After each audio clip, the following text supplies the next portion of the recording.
नमस्कार दोस्तों, आज हम बात करेंगे एमटीपी किट के बारे में। यह एक अबॉर्शन किट होती है, यानी कि गर्भपात करने की किट होती है दोस्तों, जो मेडिकल स्टोर पर या आपके डॉक्टर के पास अलग अलग नाम से अवेलेबल होती है, जैसे एमटीपी खुशी kit, abort kit, unwanted kit. अब मैं आपको बताऊंगा डॉक्टर इस किट का प्रयोग कब करते हैं, कैसे करते हैं, किन कंडीशंस में करते हैं, ये गोलियां हमें कैसे खानी होती हैं और इनको खाने के बाद हमारी बॉडी में क्या क्या बदलाव होते हैं और हम क्या क्या फील करते हैं। दोस्तों, अकॉर्डिंग टू इंडियन लॉ, अगर आपकी प्रेगनेंसी 20 वीक से कम है तो आप अपना अबॉर्शन करा सकते हो। उसमें रीजंस कुछ भी हो सकते हैं। फॉर एग्जांपल, अगर कोई महिला अनमैरिड है या मेंटली या फिजिकली प्रिपेयर्ड नहीं है प्रेगनेंसी को कंटिन्यू करने के लिए, या फिर कोई और रीज़न हो सकता है दोस्तों, या महिला की जान को खतरा है उस प्रेगनेंसी को कंटिन्यू करने से, तो वह अपना अबॉर्शन करा सकती है। अगर किसी महिला ने अपना मन बना लिया है कि उसको यह प्रेगनेंसी कंटिन्यू नहीं रखनी है, तो उसको डॉक्टर के पास जाना होता है दोस्तों, और डॉक्टर उससे पूछते हैं कि प्रेगनेंसी कितने दिन की है, और दिनों को पता करने के लिए महिला को उसकी लास्ट पीरियड डेट, जो पिछली बार पीरियड आए थे, वह तारीख पता होनी चाहिए। उसी तारीख से डॉक्टर दिनों को काउंट करता है और पता लगाता है कि प्रेगनेंसी कितने दिन की है। अगर महिला को उस तारीख का पता नहीं होता तो डॉक्टर उसका अल्ट्रासाउंड करता है, जिससे उसकी प्रेगनेंसी के एक्यूरेट डेज का पता लग जाता है।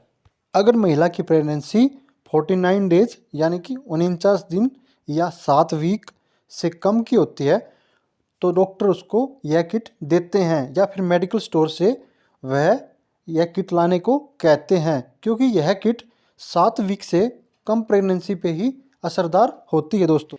इस किट में 200 मिलीग्राम की 5 गोलियां होती हैं। जो ये 5 गोलियां होती हैं उनको हम 2 कैटेगरी में बांटते हैं, यानी कि 2 तरह की होती हैं। पहली जो सिंगल अकेली गोली होती है, जिसका नाम मिफेप्रिस्टोन होता है दोस्तों, और दूसरी कैटेगरी में 4 गोलियां होती हैं जिनका नाम मिसोप्रोस्टोल होता है। अब हम बात करते हैं ये गोलियां कैसे खानी होती हैं। दोस्तों, अलग अलग डॉक्टर्स अलग अलग मेथड बताते हैं।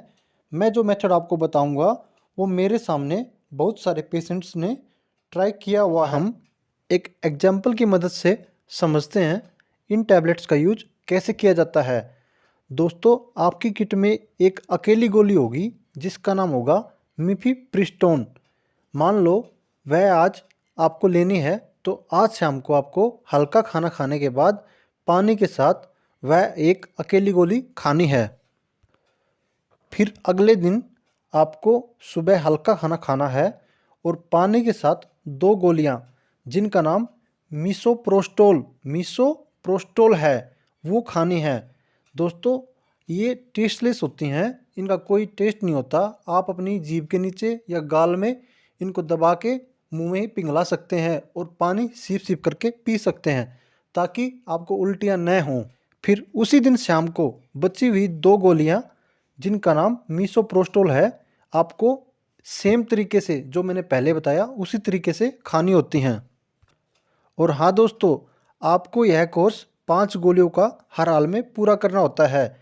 आपको ये नहीं कि मैंने 1 गोली खा ली, 2 गोली खा ली और ब्लीडिंग स्टार्ट हो गई और मैंने कोर्स छोड़ दिया। नहीं, आपको 5 गोली का पूरा कोर्स मेरे बताए हुए तरीके से करना होगा। और ये सब टैबलेट याद रहे आप अपनी डॉक्टर की निगरानी में ले रहे हो। अब हम बात करते हैं गोली खाने के बाद आपकी बॉडी में क्या क्या चेंज होगा, आपको कैसा फील होगा। पहली गोली जब आप खाओगे तो आपके पेट में हल्का फुल्का दर्द हो सकता है, या फिर हल्की फुल्की स्पॉटिंग या ब्लीडिंग टाइप हल्की फुल्की दोस्तों हो सकती है। आपको सर दर्द हो सकता है, उल्टी होने का मन हो सकता है, और हाँ दोस्तों, आपको बहुत ज़्यादा फीवर भी हो सकता है। आपका खाना खाने का मन नहीं करेगा, परंतु दोस्तों शरीर में एनर्जी के लिए आप हल्का हल्का खाना खाते रहें। फिर अगले दिन जब आप 2 टैबलेट खाओगे, उसके कुछ टाइम बाद आपकी बॉडी हीटअप हो जाएगी, यानी कि आपको आपकी आंखें दसी दसी सी महसूस होंगी, आपका शरीर पूरा गर्म हो जाएगा, आपको फीवर आ जाएगा, और हो सकता है कुछ टाइम बाद आपकी हैवी ब्लीडिंग भी स्टार्ट हो जाए। आपकी कमर में भी दर्द होगा दोस्तों, आपकी बॉडी ऐसी हो जाएगी जैसे टूट गई हो। हाँ दोस्तों, आपके पास कोई ऐसा होना चाहिए जो आपकी देखभाल कर सके।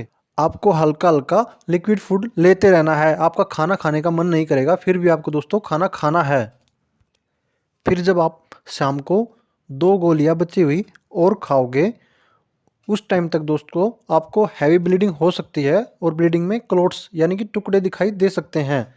फीवर आएगा दोस्तों आपको, आपकी बॉडी बिल्कुल एनर्जी लेस हो जाएगी, आपका कुछ करने का मन नहीं करेगा। अब ये ब्लीडिंग दोस्तों बहुत ज़्यादा हैवी हो जाएगी, जो 3 से 5 दिन तक चलेगी।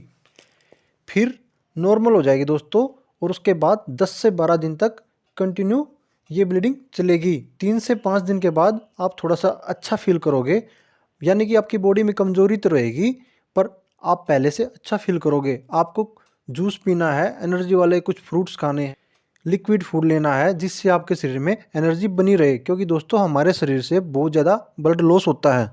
और हाँ दोस्तों, अगर आपकी ब्लीडिंग 6 दिन से कम होती है या फिर 12 दिन से ज़्यादा होती है, यानी कि आप यूरिन पास करने जाते हो उस टाइम पर भी ब्लीडिंग निकलती है, तो तुरंत अपने डॉक्टर से कांटेक्ट करें।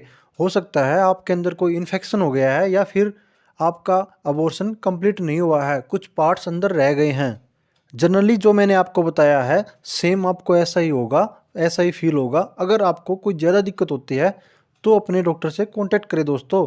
आपको फीवर होगा तो डॉक्टर आपको फीवर उतारने के लिए कुछ टैबलेट देगा, या फिर आपके अंदर कोई इन्फेक्शन ना हो जाए उसके लिए कुछ एंटीबायोटिक टैबलेट देगा।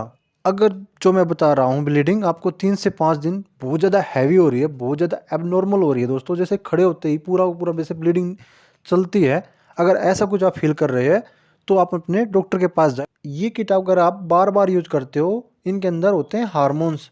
इन हार्मोन्स का यूज़ करने से आपके फ्यूचर में प्रेगनेंसी के चांसेस कम हो जाते हैं, और आपकी ट्यूब्स में इन्फेक्शन या फिर आपका जो बच्चादानी होता है उसमें इन्फेक्शन होने का खतरा रहता है। आज की वीडियो में इतना ही दोस्तों। अगर मेरी वीडियो आपको पसंद आए तो प्लीज़ लाइक, शेयर और सब्सक्राइब करें। Thank you.